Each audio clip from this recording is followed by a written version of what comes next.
आज हम drilling machine के आर्टिकल ड्रिल होल्डिंग डिवाइसेज और वर्क होल्डिंग डिवाइसेज के बारे में पढ़ेंगे।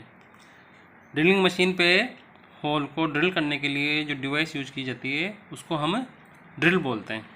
तो जिस प्रकार लेथ मशीन पे सिंगल पॉइंट कटिंग टूल इस्तेमाल किया जाता है कटिंग के लिए, उसी प्रकार ड्रिल मशीन पे ड्रिलिंग के लिए ड्रिल यूज की जाती है। तो सबसे पहले तो हम पढ़ेंगे ड्रिल क्या होती है। तो देखिए, यह है ट्विस्ट ड्रिल ज्योमेट्री। ये आपकी ट्विस्ट ड्रिल है। इसके 3 भाग दिखाए गए हैं। The twist drill has 3 principal parts. पहला है द ड्रिल पॉइंट और डेड सेंटर। ये आपका ड्रिल पॉइंट या डेड सेंटर है जहाँ से कि ड्रिलिंग स्टार्ट होती है। दूसरा है बॉडी। ये आपकी यहाँ से लेके यहाँ तक बॉडी है। और तीसरा शेंक। ये यहाँ से लेके यहाँ तक ये पोर्शन है, ये शेंक कहलाता है। तो इसमें शेंक है, यही वो पोर्शन है जो कि चकमे या ड्रिल मशीन की स्पिंडल में या अन्य किसी भाग में लगा के फिट किया जाता है और इसके बाद में ड्रिलिंग की जाती है। यानी ये जो शेंक है, इस शेंक को हम किसी युक्ति में किसी डिवाइस में फिट करते हैं और फिट करने के बाद में हम ड्रिलिंग करते हैं। तो ट्विस्ट ड्रिल है, ये ट्विस्ट ड्रिल है। इसके 3 मुख्य भाग हुए। पहला हो गया ड्रिल पॉइंट और डेड सेंटर, दूसरा हो गया बॉडी और तीसरा हो गया शेंक। अब इसमें देखिए शेंक, ये शेंक है, टेपर शेंक है। यहाँ डायमीटर ज़्यादा है और यहाँ डायमीटर कम है, तो ये शेंक कहलाता है टेपर शेंक। कुछ ड्रिल ऐसे होते हैं जिनमें टेपर नहीं होता बल्कि पैरेलल होता है, तो वो कहलाते हैं पैरेलल शेंक ड्रिल। तो पैरेलल शेंक ड्रिल होते हैं ये जनरली जो कम साइज़ के ड्रिल होते हैं वो होते हैं पैरेलल शेंक ड्रिल, और जो बड़े साइज़ के ड्रिल होते हैं वो जनरली टेपर शेंक के ड्रिल होते हैं। तो ड्रिल के 3 भाग हो गए, जिसमें ये शेंक का ये इंपॉर्टेंट भाग है जिसको कि हम फिट करते हैं किसी भी युक्ति में ताकि ड्रिल है वो फिट हो जाए, उसके बाद में हम ड्रिलिंग कर सकें। तो ये तो हो गया आपका टेपर शेंक ड्रिल। और ऐसे ही दूसरा होता है parallel shank drill. Taper shank में तो यहाँ डायमीटर ज़्यादा है, यहाँ डायमीटर कम है, और पैरेलल शेंक में डायमीटर समान रहता है। अब हम चलते हैं ड्रिल के बारे में। तो ड्रिल होल्डिंग डिवाइसेज कौन कौन सी है। ड्रिलिंग मशीन में जब हम ड्रिलिंग करते हैं तो ड्रिल घूमती है, अर्थात घूमकर कटिंग ऑपरेशन है वो पूरा करती है। तो कोई भी टूल जो हम ड्रिलिंग के लिए इस्तेमाल कर रहे हैं, वो ड्रिल है या कोई अदर टूल है, वो क्या होना चाहिए, वो उसकी सेंटर लाइन के सापेक्ष रोटेट करना चाहिए। ठीक है, तो इसके लिए हमें कोई सूटेबल ड्रिल होल्डिंग डिवाइस है वो इस्तेमाल करनी पड़ेगी। It is very necessary that drill and other tool used on drilling machine should rotate about their center line। यानी सेंटर लाइन है उसके सापेक्ष रोटेट करनी चाहिए।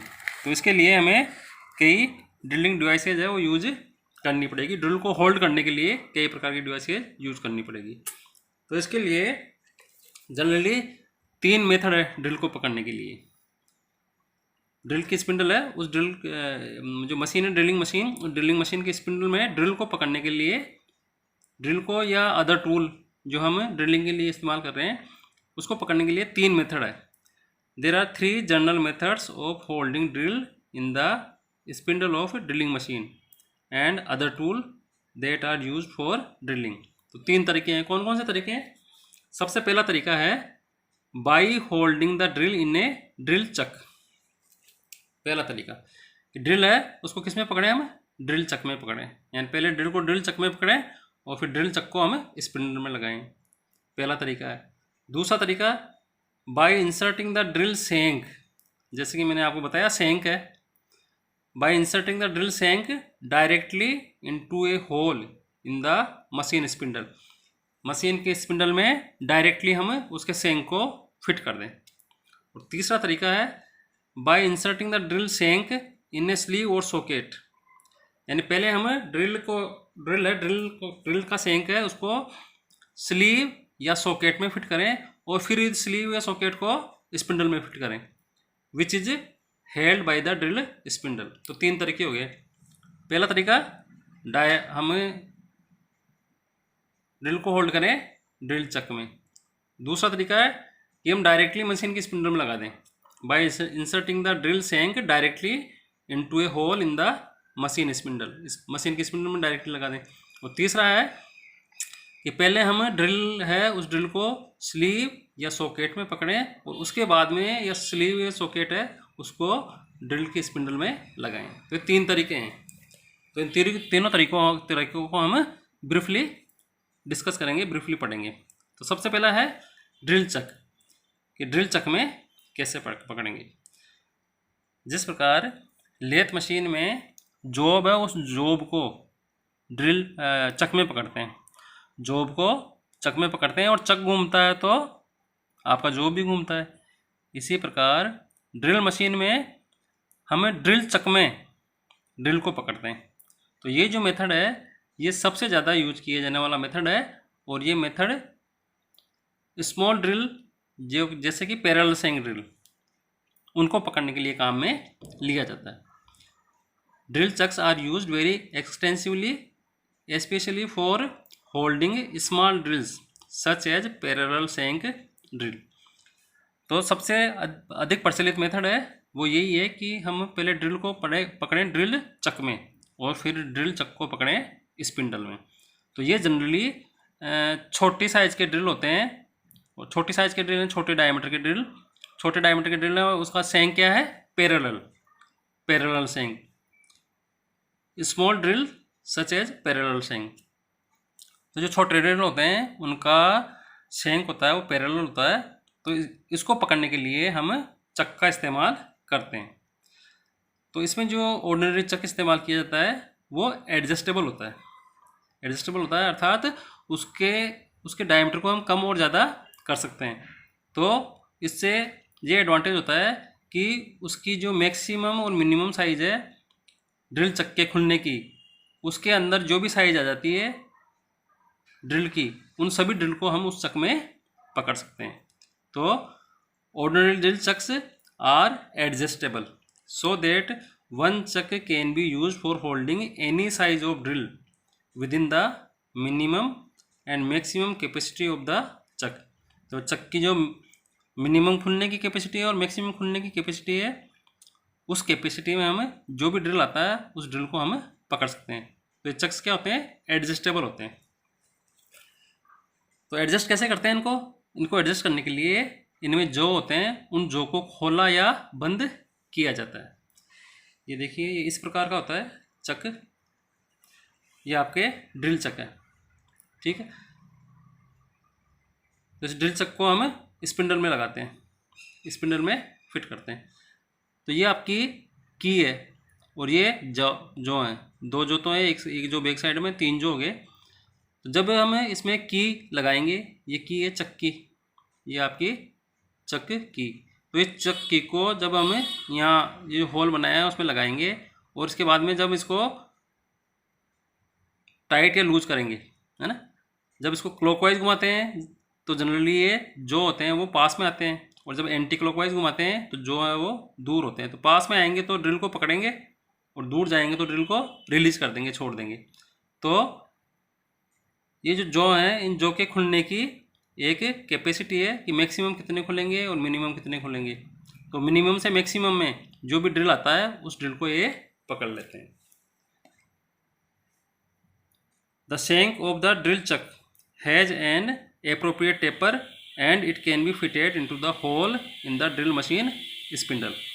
अब ये ड्रिल चक है, इस ड्रिल चक में भी शेंक लगा होता है और उस शेंक का साइज़ वही होता है जो स्पिंडल में होल बना हुआ है उसका। तो उसके आधार पर हम इस चक को स्पिंडल में पकड़ लेते हैं। तो जो पैरेलल शेंक ड्रिल है उस पैरेलल शेंक ड्रिल को पहले हम पकड़ेंगे इस चक में और फिर चक को लगाएंगे स्पिंडल में। तो ये पहला तरीका हो गया कि ड्रिल चक के द्वारा ड्रिल को पकड़ना, by holding the drill in A drill chuck. तो ये पहला तरीका हो गया। अब दूसरा तरीका है by inserting the drill shank directly into the hole in the machine spindle. तो ये ड्रिल चक में जो हम ड्रिल पकड़ते हैं ये जनरली स्मॉल साइज़ के होते हैं। अब बड़े साइज़ के ड्रिल हो तो उनको कैसे पकड़ेंगे? तो बड़े साइज़ के ड्रिल को पकड़ने का पहला तरीका है मशीन की स्पिंडल में डायरेक्टली पकड़ना। ठीक है, तो मशीन की स्पिंडल में जो होल होता है उसका होल और आपके ड्रिल का शेंक, उसका डायमीटर, उसका टेपर होता है वो समान होता है। तो कुछ बड़े साइज के ऐसे ड्रिल जिनके शेंक का डायमीटर मशीन की स्पिंडल में जो होल कटा हुआ है उस होल के डायमीटर के बराबर हो तो उसको हम डायरेक्टली मशीन की स्पिंडल में पकड़ सकते हैं, यानी उसके लिए फिर हमें किसी चक की आवश्यकता नहीं है। तो ये दूसरा तरीका हो गया। पहला तरीका तो हो गया कि ड्रिल चक में पकड़ा, और दूसरा तरीका हो गया कि ड्रिल का शेंक है उसको हमने डायरेक्टली इसमें लगा दिया, directly into a hole in the machine spindle. तो मशीन की स्पिंडल में जो होल बना हुआ है उसमें हमने डायरेक्टली लगा दिया, क्योंकि जो स्पिंडल में होल है उसका टेपर और जो ड्रिल है ड्रिल के शेंक का टेपर एक ही साइज़ का है, इसलिए हमने उसको डायरेक्टली मशीन की स्पिंडल में लगा दिया। तो ये दूसरा तरीका हो गया। अब तीसरा तरीका,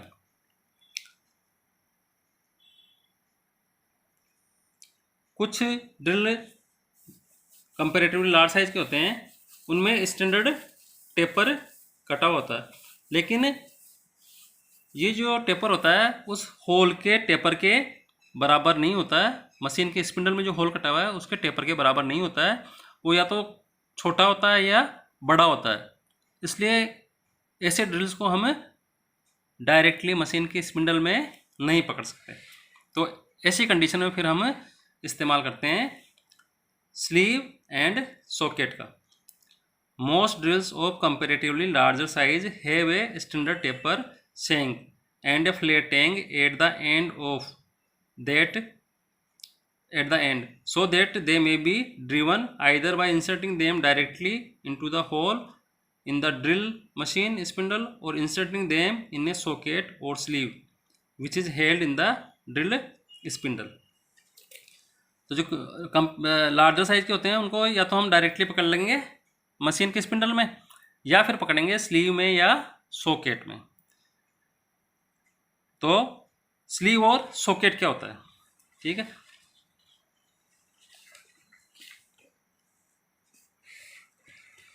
तो ये देखिए ये आपके स्लीव और सॉकेट है, ये स्लीव है और ये सॉकेट है। तो स्लीव और सॉकेट का इस्तेमाल कब करेंगे हम? जब बड़े साइज के ड्रिल को हम डायरेक्टली मशीन के स्पिंडल में नहीं पकड़ पा रहे हो, क्योंकि ड्रिल के शेंक का डायामीटर है वो या तो छोटा है या बड़ा है ड्रिल मशीन की स्पिंडल का जो होल है उससे। तो ड्रिल मशीन के स्पिंडल का जो होल है उससे ड्रिल शेंक का डायामीटर बड़ा होगा तो भी हम डायरेक्टली नहीं पकड़ पाएंगे, और छोटा होगा तो भी नहीं पकड़ पाएंगे। बड़ा होगा तो उसमें फिट ही नहीं हो, वो जाएगा ही नहीं अंदर, और अगर छोटा होगा तो लूज रह जाएगा। तो फिर इस कंडीशन में हम स्लीव और सॉकेट है उसका इस्तेमाल करेंगे। अब मैं आपको ब्रीफली बता देता हूँ कि स्लीव का इस्तेमाल कब करेंगे और सॉकेट का इस्तेमाल कब करेंगे। देखिए स्लीव का इस्तेमाल हम जब करेंगे जब ड्रिल शेंक का डायमीटर ड्रिल की स्पिंडल में जो होल है उसके डायमीटर से छोटा है। छोटा है तो क्या होगा, जब हम उसको डायरेक्टली ड्रिल मशीन की स्पिंडल के होल में लगाने की कोशिश करेंगे तो वो क्या होगा, ढीला रह जाएगा। तो फिर क्या करेंगे हम, पहले हम उसको स्लीव में लगाएंगे। ये स्लीव में जो होल है इसका डायमीटर उस ड्रिल के शेंक के डायमीटर के बराबर है।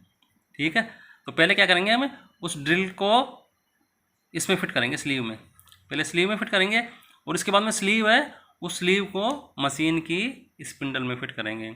यानी कहने का अर्थ है कि स्लीव की जो स्पिंडल है इसका साइज़ है वो होल के साइज़ के बराबर है, इसलिए स्लीव उसमें फिट हो जाएगी और जो ड्रिल है वो इस स्लीव में फिट हो जाएगी। तो जब आपके पास ड्रिल ऐसी है कि उसका सेंक का डायमीटर है वो पतला है, जिसके कारण वो मशीन की स्पिंडल के होल में नहीं जा पा रहा है, ढीला रह रहा है, तो हम स्लीव का इस्तेमाल करेंगे। अब सॉकेट का इस्तेमाल कब करते हैं? सॉकेट का इस्तेमाल तब करते हैं जब ड्रिल का जो सेंक है उसका डायमीटर बड़ा है मशीन की स्पिंडल के होल के डायमीटर के बजाय। तो बड़ा तो वो उसमें जाएगा नहीं, फिट ही नहीं होगा। फिट नहीं होगा तो क्या करेंगे, पहले हम उसको सॉकेट में फिट करेंगे। तो ऐसे ड्रिल को हम किस में फिट करेंगे? सॉकेट में, क्योंकि ये जो डायमीटर है ये बड़ा है, तो जो ड्रिल है जिसका कि डायमीटर बड़ा है वो सॉकेट में फिट हो जाएगा। और इसके बाद में जो ये जो सेंक का डायमीटर है ये वापस वही मशीन की स्पिंडल के होल के डायमीटर के बराबर है, इसलिए ये सॉकेट है, ये सॉकेट मशीन की स्पिंडल में फिट हो जाएगा। तो बड़े डायमीटर का ड्रिल है जिसको कि हम डायरेक्टली मशीन की स्पिंडल के होल में फिट नहीं कर सकते, उसको फिट करने के लिए सॉकेट है वो इसका इस्तेमाल किया जाएगा। ठीक है, तो कुल मिला के बात ये है कि स्लीव है, स्लीव का ये वाला डायमीटर मशीन की स्पिंडल के होल के डायमीटर के बराबर होता है, और सॉकेट का भी ये वाला जो डायमीटर होता है ये मशीन की स्पिंडल के होल है उसके डायमीटर के बराबर होता है। तो ये तो फिट हो जाते हैं डायरेक्टली मशीन की स्पिंडल में। और ऐसा ड्रिल जिसका डायमीटर मशीन के स्पिंडल के होल में फिट नहीं हो पा रहा है क्योंकि वो छोटा है, तो उसको तो फिट करेंगे हम स्लीव में। और ऐसा सेंक जिसका डायमीटर बड़ा है उसको हम फिट करेंगे सॉकेट में। तो ये 3 प्रकार की टूल होल्डिंग डिवाइसेस है ना। टूल यानी टूल, ड्रिलिंग मशीन में टूल है वो ड्रिल इस्तेमाल करेंगे।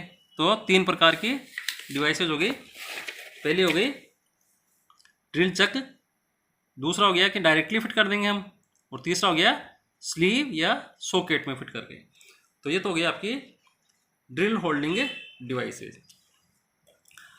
अब नेक्स्ट है आपकी work holding devices. Work holding devices, mounting and supporting the workpiece properly on the drill press is extremely important. अब क्योंकि जो ड्रिल है वो ड्रिल कटिंग के दौरान घूमती है तेज़ स्पीड पे रोटेट होती है। तो तेज़ स्पीड पे रोटेट होती है तो इसलिए ये आवश्यक है कि जिस कार्यखंड पे हम ड्रिलिंग कर रहे हों वो क्या होना चाहिए, प्रॉपरली माउंट और सपोर्ट होना चाहिए। अगर प्रॉपरली माउंट और सपोर्ट नहीं होगा तो वो अपनी जगह से हिल जाएगा। अपनी जगह से हिल के वो ड्रिल को तोड़ सकता है, वर्कपीस को तोड़ सकता है, या वर्कर के चोट लगा सकता है, या मशीन को डैमेज कर सकता है। इसलिए ड्रिलिंग के लिए यह आवश्यक है कि ड्रिल मशीन के ऊपर जो कार्यखंड है उस कार्यखंड को हम प्रॉपरली माउंट और सपोर्ट कर सकें।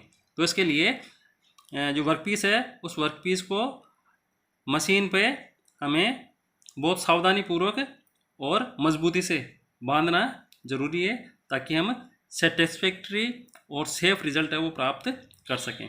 तो इसके लिए मशीन की टेबल पे विभिन्न प्रकार की वर्क होल्डिंग डिवाइसेज है वो इस्तेमाल की जाती है ताकि वर्कपीस है उस वर्कपीस को हम प्रॉपरली और मजबूती से और सेफ्टी से बांध सकें। तो इसके लिए जो मुख्य डिवाइसेज हैं वो इस प्रकार से हैं। Various types of work holding devices are, सबसे पहले है मशीन वाइज, इसके बाद में वी ब्लॉक, इसके बाद में टी बोल्ट, इसके बाद में स्ट्रेप क्लैम्प, इसके बाद में स्टेप ब्लॉक, इसके बाद में एंगल प्लेट, इसके बाद में पैरेलल्स, और इसके बाद में ड्रिल जिग। तो इनकी सहायता से हम कार्यखंड है उस कार्यखंड को मशीन की टेबल पे पकड़ेंगे। तो सबसे पहले मशीन वाइस आपकी उसी प्रकार की वाइस होती है जिस प्रकार की टेबल वाइस होती है। जो टेबल पे लगी होती है वाइस, टेबल वाइस होती है, उसी प्रकार की मशीन वाइस भी होती है। लेकिन मशीन वाइस होती है इसके जा होते हैं वो टेबल वाइस से ज़्यादा मजबूत होते हैं। तो इसमें ये आपकी वाइस दिखाई गई है, एक तो फिक्स जा होता है और एक मूवेबल जा होता है। तो मूवेबल जा को हम चला के, ये कार्यखंड है, इस कार्यखंड को इन दोनों जा के बीच में पकड़ सकते हैं। तो वाइस है ये सबसे अधिक यूज की जाने वाली डिवाइस है, work holding device, machine vice. The machine vice is commonly used for holding work while being drilled with the electric drilling machine. तो इलेक्ट्रिक ड्रिलिंग मशीन से जब हम बोरिंग ड्रिलिंग करते हैं तो इसके लिए जो सबसे अधिक यूज की जाने वाली डिवाइस है वो है आपकी मशीन वाइस। ठीक है, तो इसमें दो जा होते हैं, एक फिक्स जा होता है और एक पैरेलल जा होता है, और ये बॉडी होती है मशीन वाइस की। तो जब पैरेलल जा को हम खोलेंगे और बंद करेंगे तो उसी के अनुसार आपका वर्कपीस लूज या टाइट होगा। तो कार्यखंड है, उस कार्यखंड को इस मशीन वाइस में पकड़ के उसके बाद में हम ड्रिलिंग है वो करते हैं। तो पहला हो गया आपका मशीन वाइस। नेक्स्ट है V block. V block V आकार की ब्लॉक होते हैं जो कि गोल कार्यखंड है, उन गोल कार्यखंड को पकड़ने के लिए काम में लिए जाते हैं। तो राउंड वर्कपीस है, उन राउंड वर्कपीस को पकड़ने के लिए जो कार्यखंड जो टूल इस्तेमाल किया जाता है वो होता है V block.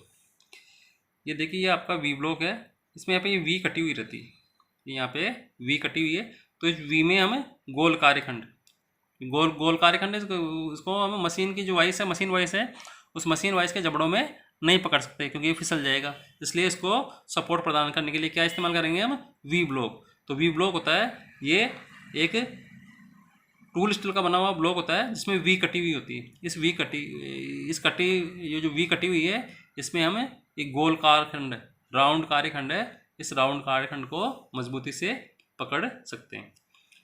We blocks are employed to support round work for drilling. तो राउंड कार्यखंड है उनको ड्रिल करने के लिए काम में लिए जाते हैं। They are made in many sizes. They are made up of cast iron और स्टील, कास्ट आयरन या स्टील के बने होते हैं। तो ये आपका वी ब्लॉक हो गया। अब वी ब्लॉक के बाद में टी बोल्ट, ये आपकी टी बोल्ट है। तो जो मशीन की वाइस होती है उस मशीन की वाइस में टी स्लॉट कटे हुए रहते हैं। मशीन की वाइस होती है, मशीन की वाइस टेबल जो होती है मशीन की टेबल, उस मशीन की टेबल में वी स्लॉट है वो कटे होते हैं। उन वी स्लॉट में टी स्लॉट कटे हुए होते हैं। उन टी स्लॉट में ये टी बोल्ट होते हैं। इन टी बोल्ट को इंसर्ट कर दिया जाता है और टी बोल्ट को इंसर्ट करके फिर ऊपर से नट कसा जाता है और नट को कस के कार्यखंड उस कार्यखंड को टाइट किया जाता है। तो टी बोल्ट है, ये T bolt strap clamp. Next work holding device है स्ट्रेप क्लैंप। इस स्ट्रेप क्लैंप है, इसकी सहायता से कार्यखंड है उस कार्यखंड को कसने में काम आते हैं। तो यानी टी बोल्ट और स्ट्रेप क्लैंप ये साथ में यूज किए जाते हैं। स्ट्रेप क्लैंप क्या होता है, स्ट्रेप क्लैंप एक लोहे की पत्ती होती है जिसके मध्य में स्लॉट कटा होता है। Clamping of workpiece on drill machine table become much easier if an assortment of strap clamp is available. तो कार्यखंड है, उस कार्यखंड को हम ड्रिल मशीन की टेबल है उस पर आसानी से कर सकते हैं अगर हमें स्ट्रेप क्लैंप है वो उसकी सहायता से कसा जा सकता हो। तो ये आपके 3-4 आइटम हैं जिनका कॉम्बिनेशन है वो इस चित्र में दिखाया गया है। ये देखिए ये सभी का इसमें कॉम्बिनेशन है। ये आपका वी ब्लॉक है, ये आपका टी बोल्ट है, ये आपका स्ट्रेप क्लैंप है और ये आपका स्टेप ब्लॉक है। ठीक है, तो वी ब्लॉक हमने पढ़ लिया था। वी ब्लॉक के बाद में टी बोल्ट हो गया और टी बोल्ट के बाद में स्टेप क्लैंप हो गया और स्टेप ब्लॉक भी हो गया। तो स्टेप ब्लॉक क्या होता है, step block support the step clamp opposite the work. यानी कार्यखंड है, इस कार्यखंड के अपोजिट में स्टेप क्लैंप है, उसको सपोर्ट करने के लिए स्टेप ब्लॉक है वो काम में लिया जाता है। तो स्टेप ब्लॉक क्या होता है, स्टेप ब्लॉक स्टील का बना हुआ एक सॉलिड पीस होता है जिसमें स्टेप्स कटे हुए रहते हैं। ये देखिए आप, ये स्टेप ब्लॉक है आपका, ये स्टेप ब्लॉक है, ये स्टेप बने हुए हैं इसमें। तो कार्यखंड है, उस कार्यखंड के रिक्वायरमेंट के अनुसार हम स्टेप ब्लॉक है इसका इस्तेमाल कर सकते हैं। तो देखिए ये सबसे पहले आपका वी ब्लॉक हो गया। वी ब्लॉक हम इस्तेमाल करेंगे, राउंड कार्यखंड है उसको पकड़ने के लिए। अभी राउंड कार्यखंड है, इसको हमने पकड़ तो लिया लेकिन ये हिल सकता है, इसलिए हिलने की इसकी जो मूवमेंट है, हिलने की मूवमेंट है, उसको रोकने के लिए हम इस क्लैंप का इस्तेमाल करेंगे, स्टेप क्लैंप का। और स्टेप क्लैंप को सपोर्ट देने के लिए हम इस्तेमाल करेंगे टी बोल्ट का। तो ये टी बोल्ट है, इस टी बोल्ट, ये स्टेप क्लैंप है। स्टेप क्लैंप में यहाँ पे स्लॉट कटा हुआ है, तो इस स्लॉट की सहायता से ये आपका स्टेप क्लैंप है। इस स्टेप क्लैंप को हम आसानी से आगे और पीछे एडजस्ट कर सकते हैं। तो यहाँ पर टी बोल्ट है, टी बोल्ट में हमने ये नट लगा दिया और नट लगा के इसको हम टाइट कर सकते हैं। टी बोल्ट है, ये टी बोल्ट किस में कसा जाएगा? ये मशीन की टेबल है, इस मशीन की टेबल में टी स्लॉट कटा हुआ है, टी स्लॉट कटा हुआ रहता है, उस टी स्लॉट में इसको हम इंसर्ट कर सकते हैं। ये आपका स्टेप ब्लॉक, तो स्टेप ब्लॉक है, ये स्टेप ब्लॉक आपका जो कार्यखंड है, इस कार्यखंड पे ये स्टेप क्लैंप है, इसको हमने यहाँ पकड़ा और इसकी अपोजिट साइड, ये इसकी अपोजिट साइड स्टेप क्लैंप है, इस स्टेप क्लैंप की अपोजिट साइड। तो इसको सहारा प्रदान करने के लिए स्टेप ब्लॉक है वो इसका इस्तेमाल किया जा रहा है। तो ये चार चीज़ें हो गई आपकी, एक वी ब्लॉक हो गया, दूसरा टी बोल्ट हो गया, तीसरा स्टेप क्लैंप हो गया और चौथा स्टेप ब्लॉक हो गया। इन चारों का इस्तेमाल एक ही चित्र में दिखाया गया है। इन हम चारों को एक ही चित्र में चारों का इस्तेमाल है वो किस प्रकार से कर सकते हैं। इसके बाद में हम चलते हैं एंगल प्लेट पे। ये एंगल प्लेट इस प्रकार की होती है, 90 डिग्री पे बनी हुई प्लेट होती है, जो कि कार्यखंड है, उस कार्यखंड को पकड़ने के लिए काम में आती है। तो इसकी एक साइड है, उस एक साइड को तो हम मशीन की टेबल पे लगा देते हैं, कस देते हैं, और दूसरी साइड है, उस दूसरी साइड में कार्यखंड है, उस कार्यखंड को पकड़ा जाता है। ये इसका उपयोग है, ये इस चित्र की सहायता से समझा जा सकता है। ये देखिए आपका ये कार्यखंड है, इस कार्यखंड को हमें पकड़ना है। ये मान लिया यहाँ पे ड्रिल करना है, यहाँ पे ड्रिल करना है, तो यहाँ पे ड्रिल करने के लिए कार्यखंड है, इस कार्यखंड को पकड़ना पड़ेगा। तो इसको पकड़ने के लिए क्या किया हमने, इसके साथ में हमने ये एंगल प्लेट लगा दी। तो एंगल प्लेट 90 डिग्री पे बनी हुई प्लेट होती है। तो ये इसका एक भाग है, ये एक भाग तो हमने मशीन की टेबल है, इस मशीन की टेबल से बोल्टेड कर दिया है, और इसका दूसरा भाग है, इसका दूसरा भाग को हमने, ये क्लैंप है, इस क्लैंप की सहायता से ये कार्यखंड है, इस कार्यखंड के पैरेलल बांध दिया है। तो इस प्रकार आपका कार्यखंड है, ये मजबूती से मशीन की, ड्रिल मशीन की टेबल है, इसके ऊपर बंध गया है। तो ये आपका हो गया एंगल प्लेट। इसके बाद में parallels. Parallels are made from special steel that is heat treated and then ground to size. ये स्पेशली स्टील के प्लेट्स होती है और हीट ट्रीटेड की होती है ताकि ये अधिक समय तक चल सके, जल्दी घिसे नहीं। ये जनरली पेयर्स में होती है। तो कोई कार्यखंड है, उस कार्यखंड को ऊपर करना हो, ऊपर उठाना हो, तो उसके लिए पैरेलल से वो काम में ली जाती है। Parallels are accurately machined bars made in pairs. हमेशा किस में रहती है? पेयर में होती है। Parallels are use to raise the work above the drill press table. तो ड्रिल प्रेस होती है, उसकी टेबल से कार्यखंड, उस कार्यखंड को ऊपर उठाने के लिए इसको इस्तेमाल किया जाता है, ताकि हम आसानी से ड्रिल है वो कर सकें।